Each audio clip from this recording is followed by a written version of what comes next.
الله رسول فرمایي سخترین عذاب د هغه چا دپاره دی چې هغه په قسم شی خرڅوي، بغیر د قسم یې نشي خرڅولی.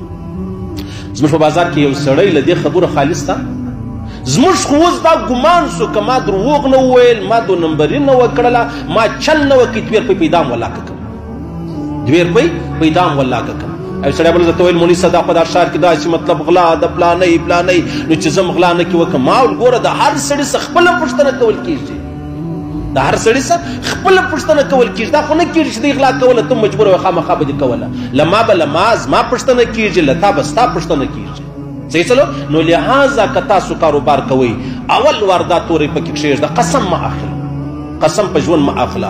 او بیا که چیرې ته په کاروبار کې یو سړی رالی ویل یا رسول الله زه په کاروبار کې ډېر دوکه کېږم، خلک ما خطا باسي، زه څه وکړم؟ پیغمبر علیه السلام ورته وفرمیل ته ورته ووایه ته زه په کاروبار نه پوهېږم، په شي نه پوهېږم، ما مه دوکه کوئ، ما مه دوکه کوئ. به دغه یو تور ورسره وایه. اوس خو ته ورسه رنګ والا راول ورته زه کور رنګوم. الله اکبر. رنګ والا بیا در معلوم دي؟ رنګ والا لره ورسه اول خدای هلته میلاو دی، ستا پر سر یې 10,000 روپۍ وړي دي، ته نه یې په خبر. درځه دا دوکان ډېر زورور دی، دا رنګ ډېر زورور رنګ دی، دا د کمپنۍ ډېر زور، دا موږ هر وخت استعمالوو. په هغه کې یو ټوکن راځي، په هغه کې د دوی دپاره یو شی ایښی دی، نو دوی د هغه ټالۍ ویي. دلته خبره ورسره کړې ده چې یاره زه خو مطلب سړی دله راولم 2 روپۍ راکوې. صحیح سو. چې را دې وستې 2 روپۍ به راشي، دا زما کور په څو رنګېږي؟ یاره خدای دې مې غاړې نه بندوي، نو بس 1,00,000 روپۍ به در څه وخوري، 1,00,000 که زیات شوې که کمې شوې. صحیح سو.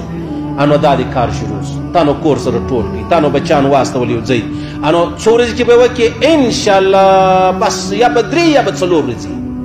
صحیح. پر 5 ورځې نو نه بالا کېږي. دا بیا د رنګ والا دروغ زنان دي. دا دی چې کار یې شروع کوي، نو بیا دوی ورته وجوړېږي دیواله ته، تا ته وایي ورسه پلانی شی راوړه، پلانی شی راوړه، پلانی شی راوړه. ولې خو تا ویلې دا شان؟ ولیانو دا شان خو نو غواړي. دا تا ته چې کوم د 1,00,000 روپۍ خبره کړې ده په 6,00,000 روپۍ هم نه خلاصېږي. دا تا ته چې کوم 4 ورځې ویلې دي په 14 ورځې دې هم نه خلاصي. ولې؟ وایي چې دا نور ته وایي نو بیا دی رنګ کوي، دی خو لري 1,00,000 روپۍ، نو چې 1,00,000 روپۍ لري 1,00,000 روپۍ خو والا رنګ دی نشي کولی. نو بیا څه چم کوي؟ نو بیا خو که تور ته 2,00,000 راځي د ویزې نه رنګوم راسه په حساب یې داسې بیا ټیکهدار لره ورته دا کور په څو جوړېږي؟ یاره 6,00,000 روپۍ خو بالا نه خوري، هغه به 45,00,000 روپۍ وخوري. دا د اوله سره دی په خبر دی چې یاره دا زه د ده سره چم کوم که نور سره وکړم دی دا کار نه کوي. او بیا څه چم وایي چې ستا کار ونیسي، چې کار یې ونیوي بس دا دی کار کوي قرار. دا خو د 10 کسانو خبر رسېږي، 10 کسان به راولي، و ټیک د 10 کسان، بلې چې ګوره 2 کسان اخته وي. ولې چیرې دی؟ یو لاړې کلي ته، ابل چیرې دی؟ هغه ناجوړه و. ابل چیرې دی؟ ولا طبیعت یې څه خراب و. دا زموږ هغه لوړ پلستر کوي، هغه ټیکهدار مې نسته، هغه یخ کې کار ودرېدی. نو ما بیا دا بلله سړی ته باجوړیان راوغواړه، ښه دی دا خو په پلستر ډېر پوهېږي. چې راوموږ په اوله ورځ دا دی 20 کسان لګېدي. خوشحاله وم چې زه شکر دی انشاءالله چې هغه بل ټیکهدار راځي کلیم الله جان و هغه اقبال، نو زما به هم څه کار ورته سوی. هغه وروره چې کار مې کتی کار اخر پر 2 کسانو ودرېدی.